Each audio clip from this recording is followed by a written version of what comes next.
more delighted to have you here. This is a refreshing moment. We are holding a hearing for an accomplished, experienced, highly qualified nominee to the Supreme Court who came to us not through a dark money-funded turnstile, but through a fair and honest selection process. Judge Jackson has unparalleled breadth of experience, both on and off the bench. She has already been confirmed by the Senate 3 times. She serves on what is often called the second highest court in the land.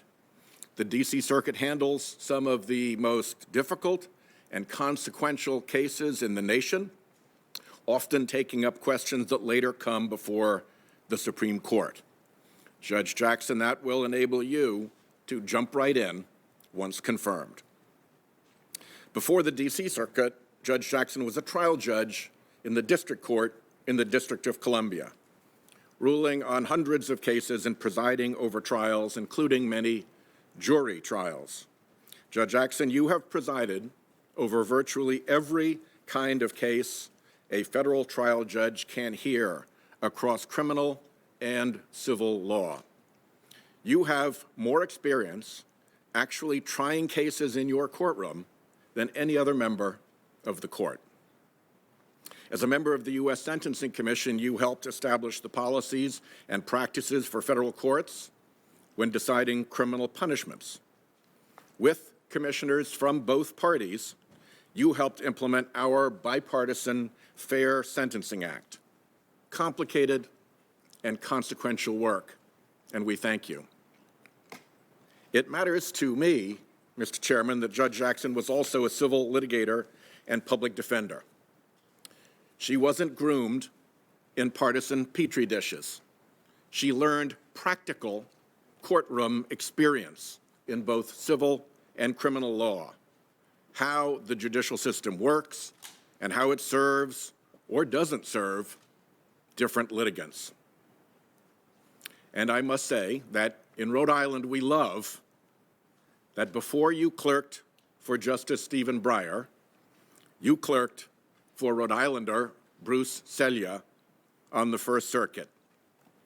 Judge Selya was nominated by Ronald Reagan.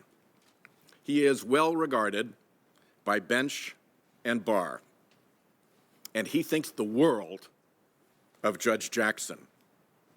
She is absolutely everything you would want in a Supreme Court justice, he told the Boston Globe in February. She has all the tickets in terms of her intelligence, her education, her work experience, and her demonstrated judicial temperament. He actually said that waiting for the Supreme Court selection process to take place made him feel like a father waiting to hear his daughter's college admissions results.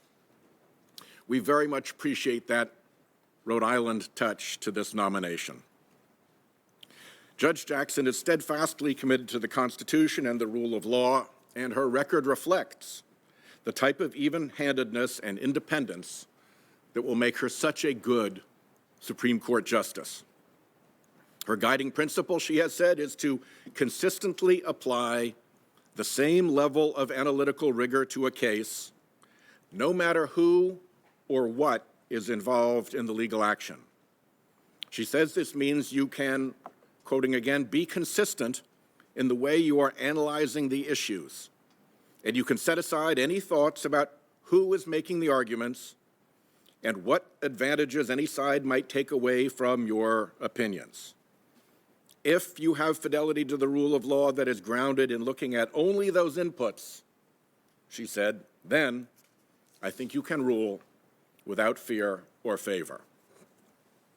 Mr. Chairman, Judge Jackson will be an exemplary justice both because of the qualities that she possesses and because she did not undergo a secret pre-selection process to get here.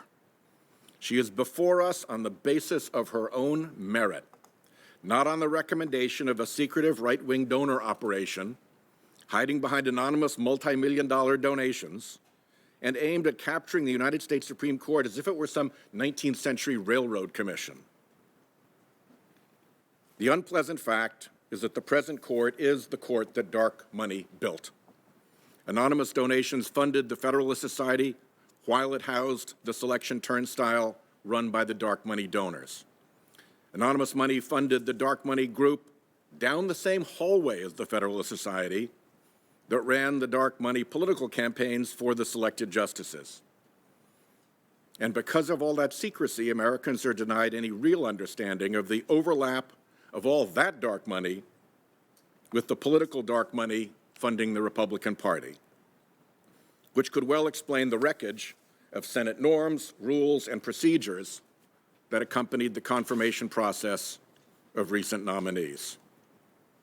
Judge Jackson's nomination and the process by which she was selected stand in sharp contrast. President Biden undertook a thorough and independent review of her record, and she will proceed through a thorough and fair process here in the Senate. We will abide by the new precedents set by Republicans in recent years, but we will not be fabricating new ones. We've already seen dark money groups use dark money to run ads charging that dark money swayed this selection. We are hearing that again today. Ironic, when hundreds of millions of dollars in right-wing dark money built the current court majority and still signals its wishes through flotillas of dark money front groups posing as amici curiae. I welcome the debate on these points, and I look forward to hearing more from the excellent nominee before us. Judge Selya counted the late Justice Ruth Bader Ginsburg an old friend. I see some of the same qualities in Ketanji that I saw in Ruth, he said.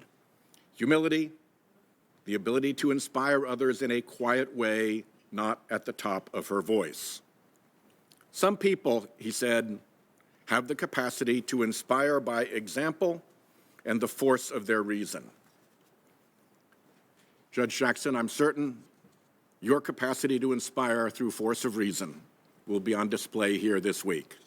Thank you, Chairman Durbin, for your leadership of the hearing, and thank you, Judge Jackson, for being with us today.